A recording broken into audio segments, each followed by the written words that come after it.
इंसानियत के लिए एक छोटा कदम पूरी मानव जाति के लिए बड़ी लंबी छलांग साबित होगा। चांद पर पहली बार कदम रखने वाले इंसान नील आर्मस्ट्रांग ने यह बात कही थी।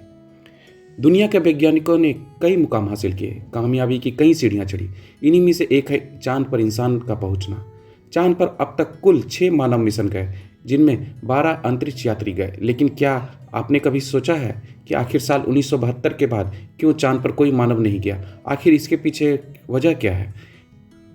जिन मिशन ने धराधर इंसानों को चांद पर पहुंचाया, किस माहौल में उन मिशंस का जन्म हुआ और क्यों अचानक से वो मिशन बंद हो गए?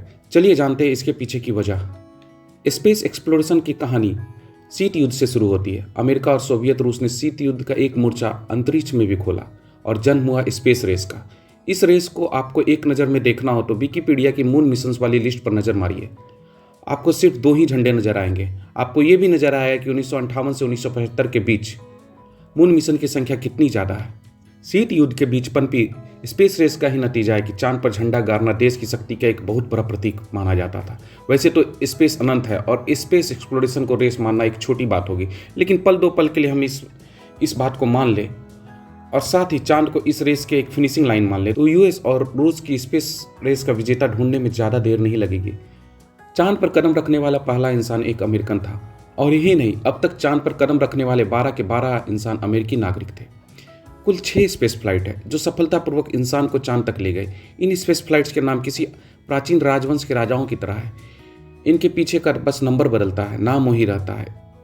इन 6 स्पेस फ्लाइट्स के नाम हैं Apollo 11, Apollo 12, Apollo 14, Apollo 15, Apollo 16, Apollo 17। Apollo एक ग्रीक देवता का नाम है जिसके नाम पर अमेरिका ने अपने तीसरे स्पेस प्रोजेक्ट का नाम रखा। इससे पहले अमेरिका ने 2 स्पेस प्रोजेक्ट्स ऑलरेडी एक्शन में थे, प्रोजेक्ट मर्कुरी और प्रोजेक्ट जेमिनी। इन दोनों प्रोजेक्ट्स ने अपोलो के लिए जमीन तैयार की। 1961 में यूएस कांग्रेस को संबोधित करते हुए अमेरिकी राष्ट्रपति जॉन एफ कैनेडी ने राष्ट्रीय लक्ष्य निर्धारित किया था। इस दशक के अंत तक चंद्रमा पर एक आदमी को उतारना और उसे पृथ्वी पर सुरक्षित वापस लाना है।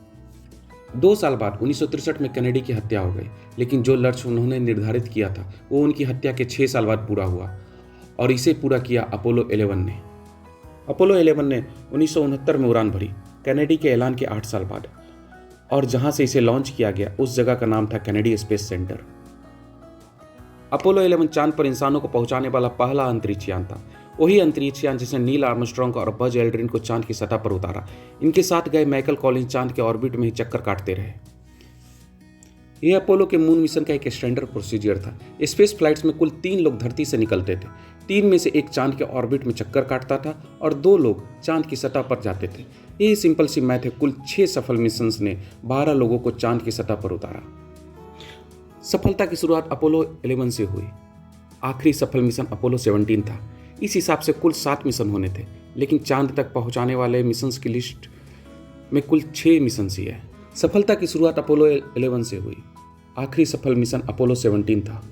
इस हिसाब से कुल 7 मिशन होने थे, लेकिन चांद तक पहुंचाने वाले मिशंस की लिस्ट में कुल 6 मिशंस हैं। नासा से एक चूक जरूर हुई थी और इसी चूक का शिकार हुआ था अपोलो 13।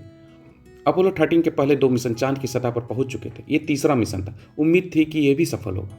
11 अप्रैल 1970 को अपोलो 13 कैनेडी स्पेस सेंटर से चांद के लिए रवाना हुआ। लॉन्च के 2 ही दिन हुए थे कि अपोलो 13 के ऑक्सीजन टैंक में गड़बड़ हो गई। अपोलो 13 चांद के नज़दीक था, लेकिन उसे चांद की सतह पर नहीं उतारा गया, वापस धरती बुला लिया गया। अपोलो 13 का एक्सीडेंट और उसके धरती तक सफल वापसी अपने आप में एक लंबा किस्सा है। इसके बारे में दूसरे वीडियो में बात करेंगे। अपोलो 13 की गलती से नासा ने सीखा और अगले 4 मिशन सफल रहे।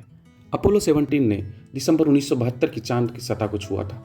यह आखिरी बार था जब किसी इंसान के कदम चांद को छू रहे थे। आखिर ऐसा क्या हुआ कि 3 साल में 12 लोगों को चांद पर उतारने वाले नासा का मन छिटक गया? एक जवाब हमें खर्चे के ग्राफ से मिल सकता है। ये ग्राफ हमें बताएगा किस साल अमेरिका ने स्पेस पर अपने बजट का कितना खर्च किया।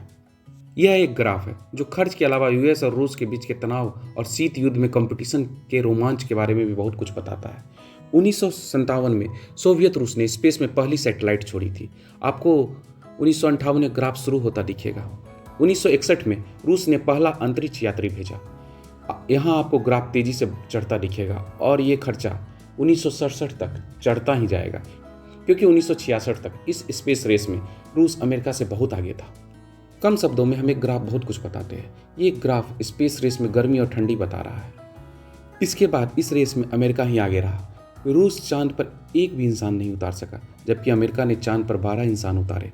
लगातार आगे रहने से अमेरिकन का ध्यान स्पेस रेस से दूर जाने लगा। दरअसल चांद पर किसी इंसान को भेजना एक महंगा सौदा है। लॉस एंजलिस के कैलिफोर्निया यूनिवर्सिटी में खगोल विज्ञान के प्रोफेसर माइकल रिच कहते हैं, चांद पर इंसानी मिशन भेजने में काफ़ी खर्च आया था, जबकि इसका वैज्ञानिक फायदा कम ही हुआ। विशेषज्ञों के मुताबिक इस मिशन में वैज्ञानिक दिलचस्पी से ज़्यादा राजनीतिक कारण थे। अंतरिक्ष नियंत्रण की होड़ में यह किया गया। अपोलो 17 नासा के मून मिशन की आखिरी स्पेस फ्लाइट थी। आगे चलकर अमेरिका ने चांद पर इंसान पहुंचाने वाले और भी प्रोग्राम किए। सबसे चर्चित जॉर्ज बुश के कार्यकाल में शुरू हुआ कॉन्स्टलेशन प्रोग्राम था, जिसे बाद में ओबामा ने बंद करा दिया। 2017 में अमेरिका में फिर सरकार बदली। डोनाल्ड ट्रंप राष्ट्रपति बने। उन्होंने नासा को वापस चांद पर एस्ट्रोनॉट भेजने के निर्देश दिए थे।